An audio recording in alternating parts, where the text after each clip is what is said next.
Assalamualaikum warahmatullahi wabarakatuh. Sahabat-sahabat tercinta yang dirahmati Allah, jumpa lagi dalam acara Kulluhum, kuliah 10 menit dari Undang Munawar Official Channel. Mudah-mudahan bermanfaat bagi kita semua.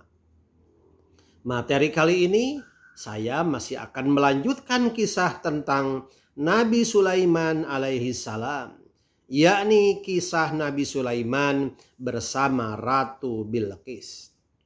Pada episode sebelumnya diceritakan bahwa Ratu Bilqis akan menghadap langsung kepada Nabi Sulaiman. Dan kini Ratu Bilqis sedang berada dalam perjalanan menuju kerajaan Sulaiman. Dan Nabi Sulaiman mempersiapkan menyambut kedatangan Ratu Bilqis itu. Sebagaimana dalam Al-Quran surat An-Naml ayat ke-41. A'udzu billahi minasyaitonir rajim. Qala nakiru laha arsyaha nangdur atahtadi am takunu minal ladzina la yahtadun.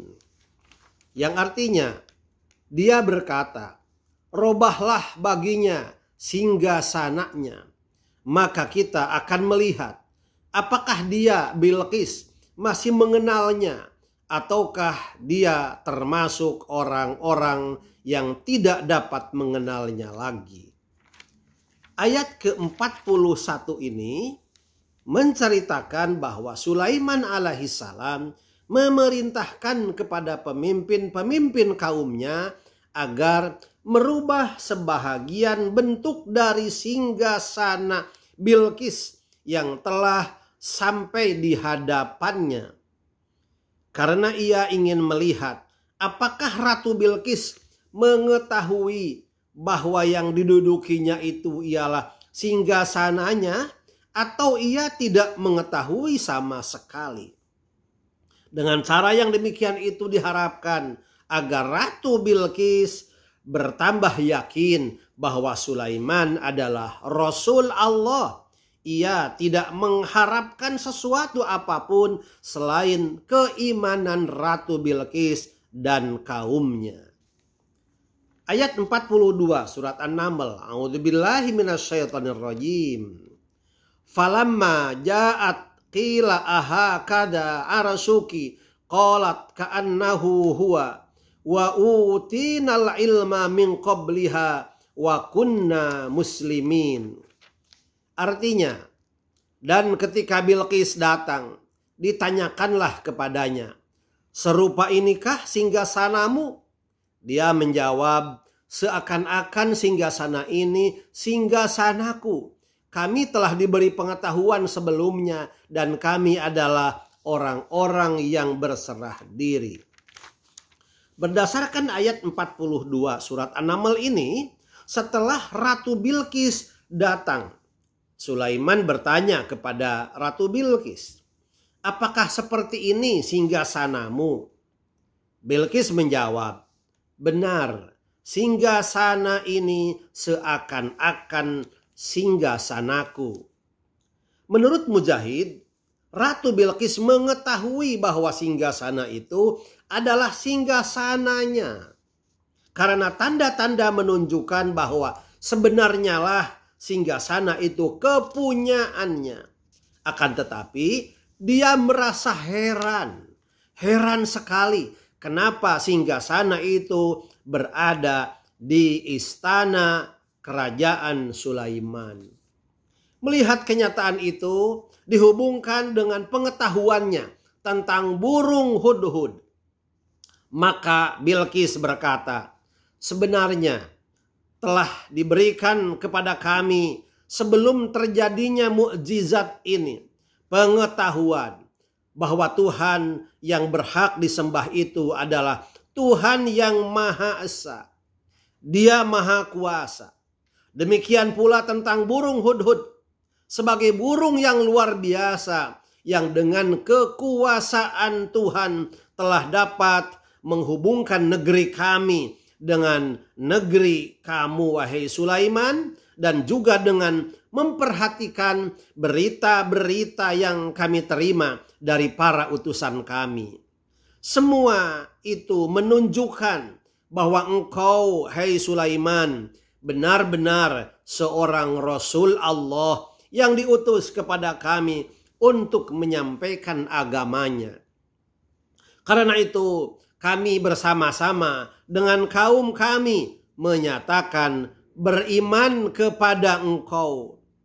Kami akan meninggalkan agama kami yang selama ini telah kami anut. Dan engkau, hai Sulaiman, tidak perlu lagi mengemukakan kepada kami mukjizat yang lain karena kami telah beriman.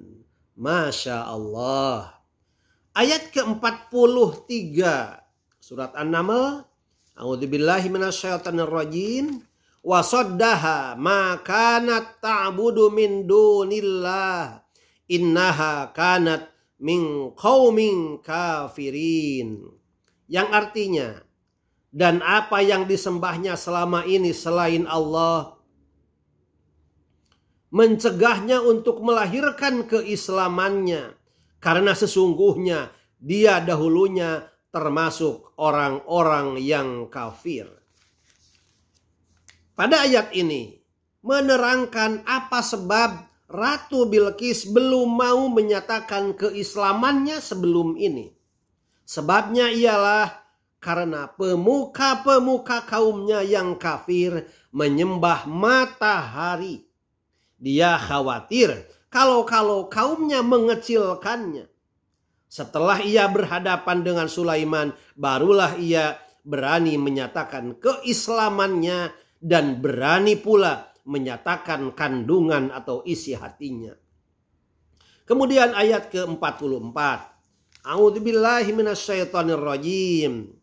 Qila laha dkhulis sarha falamma ra'athu hasibathu lujjatan wa kashafat an saqaiha qala innahu sarhum mumarradum min qawarir.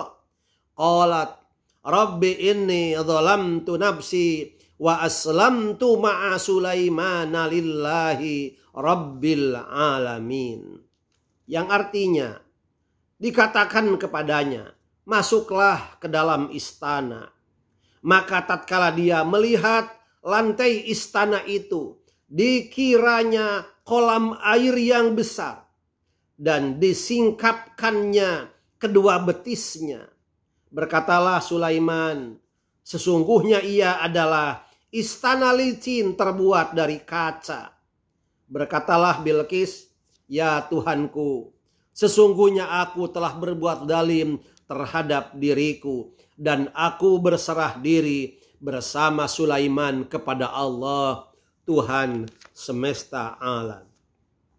Pada ayat 44 surat An-Naml ini, menurut suatu riwayat, bahwa setelah Nabi Sulaiman alaihissalam mengetahui dari Allah akan kedatangan Ratu Bilqis ke negerinya, maka ia memerintahkan kaumnya, memerintahkan para pembesar kaumnya membuat suatu istana yang besar dan indah, yang lantainya terbuat dari kaca, yang mengkilap, yang mudah memantulkan cahaya.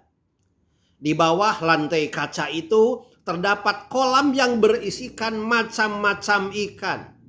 Dan air kolam itu mengalir seakan-akan mengalir seperti sungai. Di waktu kedatangan Ratu Bilqis, Nabi Sulaiman menerimanya di istananya yang baru itu. Maka dipersilahkannya lah Ratu Bilqis masuk istananya. Ratu Bilqis heran dan terkejut sewaktu ia memasuki istana Sulaiman itu. Menurut penglihatannya ada sungai yang terbentang yang harus dilaluinya untuk menemui Sulaiman. Karena itu ia menyingkapkan kainnya sehingga nampaklah kedua betisnya. Melihat yang demikian itu, Sulaiman berkata, apa yang kau lihat itu bukanlah air atau sungai, tetapi itu adalah lantai kaca yang di bawahnya ada air mengalir. Mendengar ucapan Sulaiman itu, Ratu Bilqis segera menurunkan kainnya dan ia mengakui dalam hatinya bahwa kerajaan Sulaiman lebih besar dan lebih bagus dari istananya. Kemudian oleh Nabi Sulaiman diserulah Bilqis agar menganut agama Islam, agar beriman kepada Allah. Dan diterangkannya kesesatan menyembah matahari itu. Seruan Sulaiman ini diterima dengan baik oleh Bilqis dan disesalinya kekafirannya selama ini. Karena dengan demikian berarti dia berbuat aniaya kepada dirinya sendiri. Dan dinyatakanlah bahwa dia berserah diri bersama Sulaiman kepada Allah, Tuhan semesta alam. Kepada Allah lah dia beribadah dengan seikhlas-ikhlasnya. Demikianlah akhirnya Ratu Bilqis beriman kepada Allah bersama Nabi Sulaiman. Allahu Akbar, subhanallah. Demikianlah hubungan dua negara besar, dua negara hebat yang semula berbeda faham, berbeda akidah, berbeda keimanan. Tapi sekarang dipersatukan oleh sebuah diplomasi kelas tinggi antara dua kepala negara. Allah mempersatukannya dalam keimanan kepada Allah Subhanahu wa ta'ala. Semua kebesarannya adalah bukti kebesaran Allah Subhanahu wa ta'ala. Semua kemewahan dan kemegahannya adalah bukti keagungan Allah Subhanahu wa ta'ala. Terima kasih. Mudah-mudahan bermanfaat. Itulah episode Nabi Sulaiman bersama Ratu Bilqis. Mudah-mudahan membawa hikmah bagi kita dan kita dapat mengambil pelajaran daripadanya untuk senantiasa berbakti kepada Allah, mengagungkan keagungan Allah Subhanahu wa ta'ala. Wabillahi taufik wal hidayah. Wallahul muwafiq ila aqwamit thoriq. Wassalamualaikum warahmatullahi wabarakatuh.